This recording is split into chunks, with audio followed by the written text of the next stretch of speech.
पूर्वाई क्रम स्पेशल लेकर हम आपको दिखाते हैं गुनाह से जुड़ी खबरें। ये खबरें वो होती हैं जिसे देखकर आप सावधान हो सकें और किसी भी गुनाह का शिकार होने से बच सकें। आज हम आपको दिखाएंगे बिन मां की बेटी का दर्द, अब जिसकी जान पर बन आई है, और इसके पीछे जिम्मेदार कौन है यह आप खुद तय करेंगे। बात उस दिलेर बुजुर्ग की भी होगी जिसके सामने अपराधी पनाह मांगने लगे। 64 साल के बुजुर्ग का यह कारनामा देखकर आप दंग रह जाएंगे और गुनाह एक नजर में भी आपको दिखाएंगे, जहां जुर्म की हर बड़ी खबर आपके सामने होगी। तो अगले आधे घंटे तक देखते रहिए आपका अपना शो पूर्वाई क्रम स्पेशल।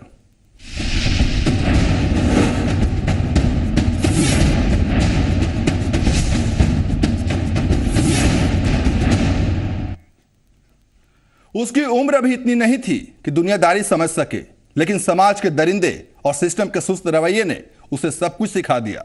मामला समस्तीपुर का है, जहां अब एक नाबालिग की जिंदगी दांव पर लग चुकी है।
और बेटी अपने पिता के लिए खाना लेकर खेत तक पहुंचाने जाती थी, लेकिन यही रास्ता उसके लिए मुसीबत लेकर भी आता है। खेत मालिक के बेटे की नजर नाबालिग लड़की पर थी। वो मौके की ताक में था और फिर एक दिन मौका मिलते ही वो उसके साथ अपनी हवस मिटाता है। इतना ही नहीं, खेत मालिक के बेटे ने इस बारे में मुंह खोलने पर पिता को जान से मारने की धमकी भी दी। कल कि चल वैसे गंदा गंदा काम। अच्छा, तो उसके बाद आकर के तुम घर में कुछ बताई? कल कि ना कहिए न तो मारे को फेंक। ये बहुत ही झंझोर देने वाली मार्मिक कहानी है और ये पूरे समाज को और उसकी व्यवस्था को झंझोर रही है। और ये एक पटोरी के तरफ के गांव की घटना है। ये बच्ची के पिता उस किसी के खेत में काम करते थे और ये खाना देने के लिए जाती थी। तो जो खेत के मालिक का लड़का था वो इसको बहला फुसला के बोला कि चलो फादर तुम्हारे फलानी जगह है, और इसको ढाब में ले गया और इसके साथ अनैतिक काम किया।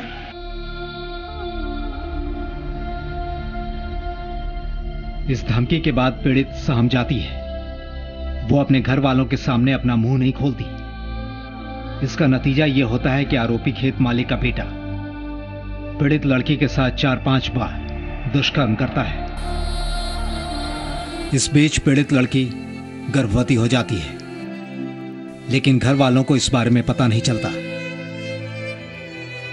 मामले का खुलासा तब होता है जब पीड़ित बच्ची के पेट में दर्द होता है। बच्ची की चाची उसे लेकर डॉक्टर के पास जाती है और तब परिवार वालों को पता चलता है कि घर की बेटी गर्भवती है। घर वालों के पूछने पर बच्ची पूरी बात अपने परिजनों को बताती है। पटोरी थाने में 29 सितंबर को मामला दर्ज होता है। आरोपी ढोराई महतो के खिलाफ नामजद मामला दर्ज कराया जाता है और पीड़ित बच्ची को जांच के लिए समस्तीपुर सदर अस्पताल भेजा जाता है। मेडिकल जांच में पीड़ित गर्भवती बताई जाती है। पुलिस हरकत में आती है और आरोपी शख्स को गिरफ्तार कर जेल भेज देती है। सब अपनी जिम्मेदारी यहीं खत्म समझ लेते हैं, लेकिन कोई कुछ नहीं समझ पाता। तो वो पीड़ित थी कि अब वो क्या करे, आगे क्या होगा और अब हालत यह है कि पीड़ित की जान पर बनाई है। उसे 7 महीने का गर्भ है। सवाल है कि इसका गुनहगार आखिरकार कौन है? संजीव नैपुरी, जी मीडिया, समस्तीपुर। सवाल है कि क्या आरोपी को गिरफ्तार कर उसे जेल भेज देने के बाद जिम्मेदारी खत्म हो जाती है? एक रिपोर्ट के चक्कर में एक जिंदगी दांव पर लग जाती है। सवाल फिर एक बार खड़ा होता है, इस लापरवाही की जिम्मेदारी कौन लेगा?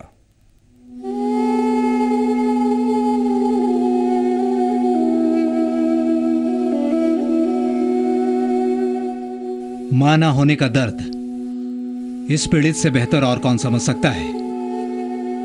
मां की मौत पहले ही हो चुकी है और पिता मानसिक तौर पर पूरी तरह से ठीक नहीं बताए जाते हैं। पीड़ित के बारे में जब डिस्ट्रिक्ट वेलफेयर कमेटी को जानकारी मिलती है तो वो आगे आती है और उसकी मदद के लिए हाथ बढ़ाती है। जो आरोपी थे वो दबंग बताए जाते हैं। केस को उठाने का भी दबाव था। ऐसे में डिस्ट्रिक्ट वेलफेयर कमेटी ने पीड़ित नाबालिग को एक ममता शिशु केंद्र में देखरेख के लिए रखवा दिया।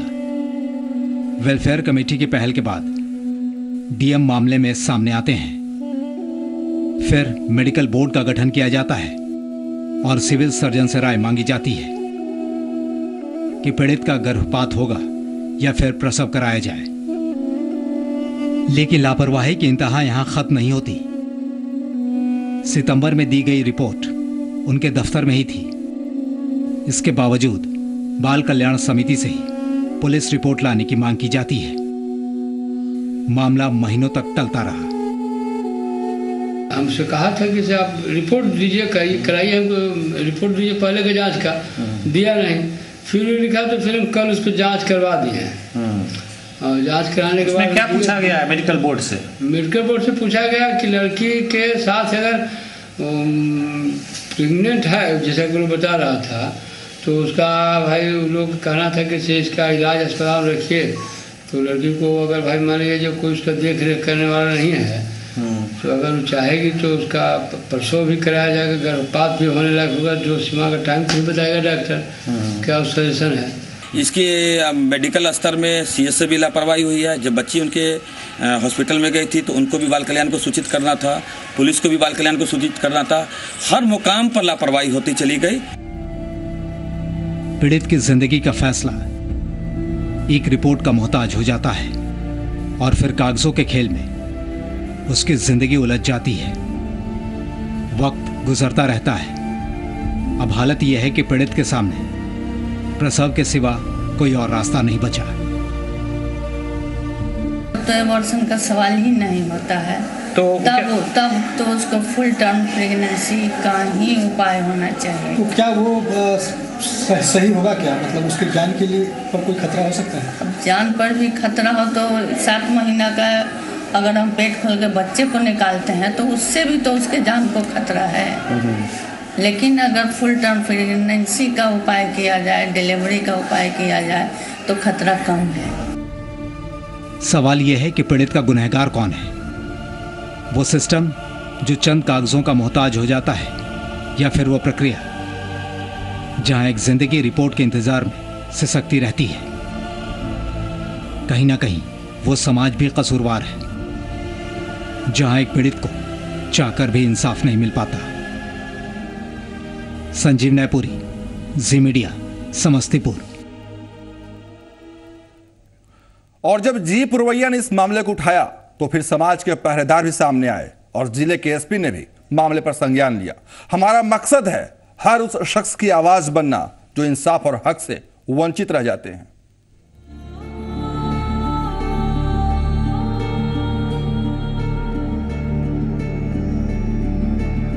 पीड़िता का दर्द जब जी मीडिया पर दिखाया जाता है तो फिर समाज के सोए लोगों के साथ ही प्रशासन भी हरकत में नजर आने लगता है।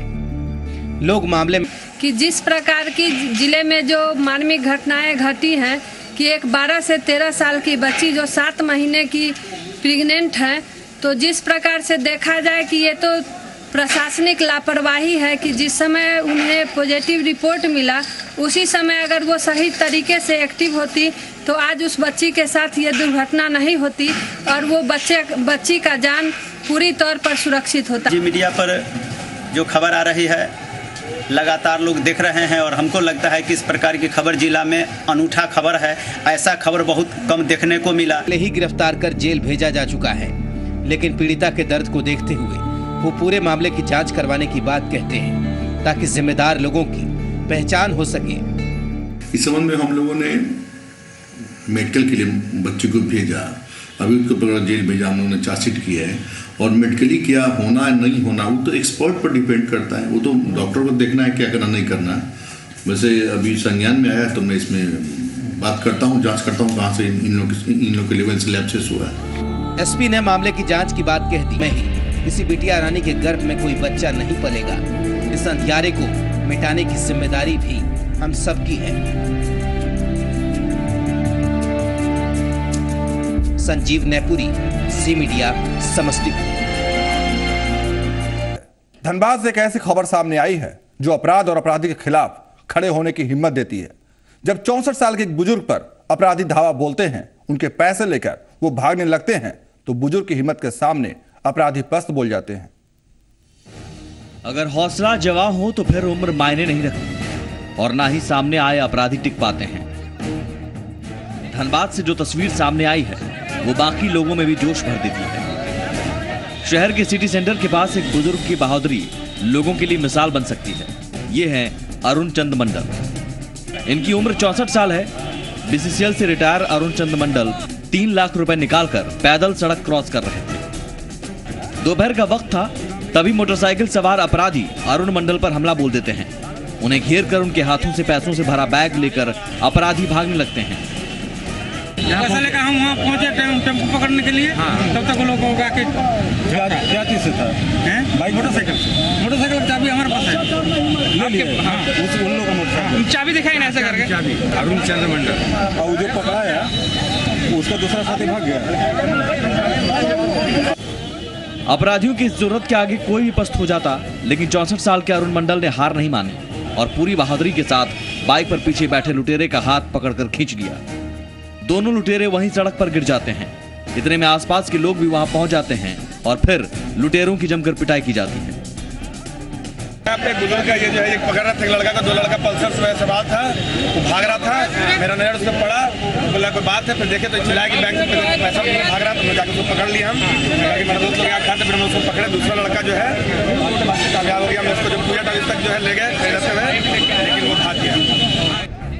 मौके पर पुलिस भी पहुंच जाती है। जमकर पिटाई खाने के बाद लुटेरे पुलिस की गिरफ्त में आ जाते हैं। पकड़ में आए लुटेरे ने अपना नाम आशीष बताया और अपने फरार साथी का नाम अमर बताया है। पकड़ के लाए हैं। नंबर रहेगा। ये इसके किसी का बैग झपट के भाग रहा था, गिर गया, पकड़ा के आया है।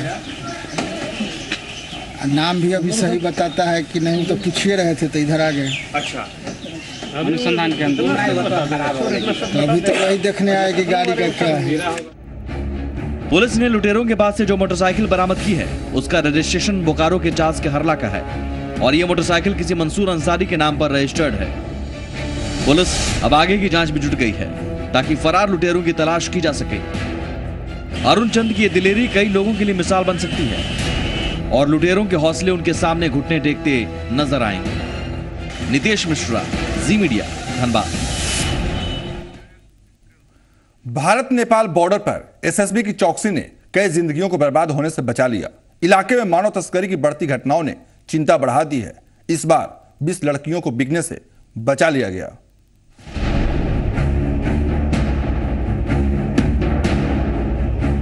इन लड़कियों की पहचान हम उजागर नहीं कर सकते, लेकिन ये वो लड़कियां हैं जिन्हें बेचने की तैयारी की जा रही थी। 20 लड़कियों को बिकने से एसएसबी की टीम ने बचा लिया। भारत नेपाल सीमा के पास है सुपौल जिला। जिले के भीमनगर बॉर्डर पर तैनात 45वीं एसएसबी ने इन लड़कियों को बचाया है। नेपाल में इन दिनों मधेसी आंदोलन चल रहा है। वहां जरूरी सामानों की किल्लत हो गई है।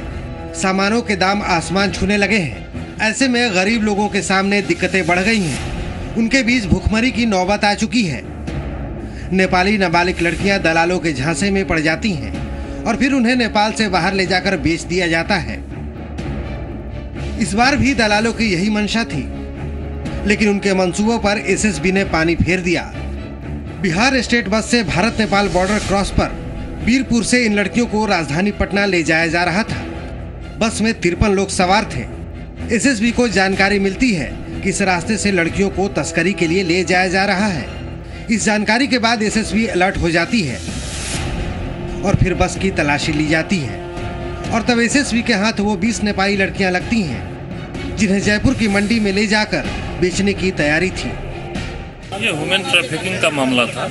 कल शाम में ही एसएसबी 45वीं बटालियन ने इसको रानीगंज पोस्ट पे पकड़ा है और जैसे ही हम लोगों को मालूम हुआ हम लोग भी अपनी संस्था की तरफ से अपने कार्यकर्ताओं के साथ, जो हमारी संस्था है लोक भारती सेवा आश्रम, उसके साथ यहाँ इस पर नज़र रखे हुए थे। क्योंकि ये सेंसिटिव एरिया है, क्योंकि नेपाल भारत का खुला बॉर्डर है और यहाँ ऐसी घटनाएं बार बार होती रहती हैं, लेकिन छोटे पैमाने पर होती थी। एसएसबी की 45वीं बटालियन इस बारे में नेपाल की पुलिस और प्रशासन को जानकारी देती है। नेपाल पुलिस ने भीमनगर एसएसबी कैंप में इस बारे में जांच पड़ताल की और फिर 20 में से 16 नाबालिग लड़कियों को हिरासत में लेते हुए नेपाल ले जाया जाता है। एसएसबी ने हम लोगों को इन्फॉर्म किया कल शाम में, एक गाड़ी में नेपाल की तरफ से नेपाल वासियों इंडिया की तरफ जा रहे हैं, संदिग्ध लग रहे हैं, इसलिए हमने यहाँ पर इंक्वायरी किया है, ऐसा नोटिस भेजा। हम शाम में आए, लेकिन इंक्वायरी चल रही थी एसएसबी का, हम वापस चले गए।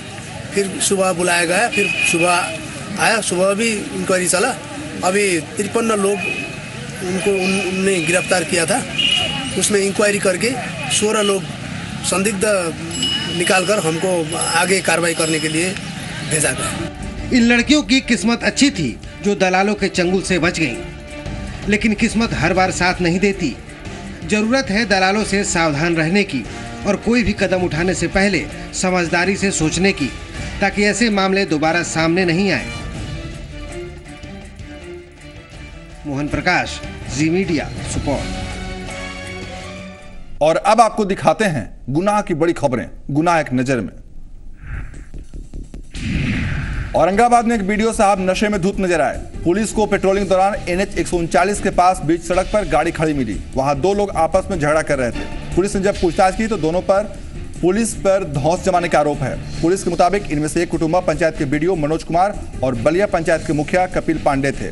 डीएम के हस्तक्षेप के बाद दोनों का मेडिकल चेकअप कराया गया।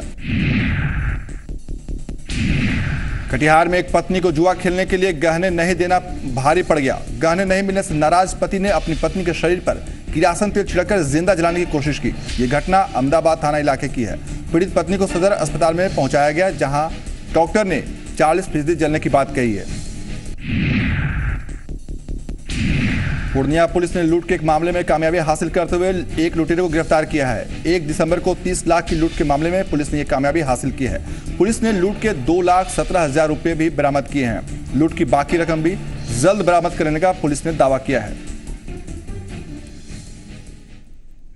हमारा मकसद है आपको सावधान करना, ताकि आप गुनाह का शिकार ना हो। आप रहें सावधान और सजग। हमें दीजिए इजाजत। नमस्कार।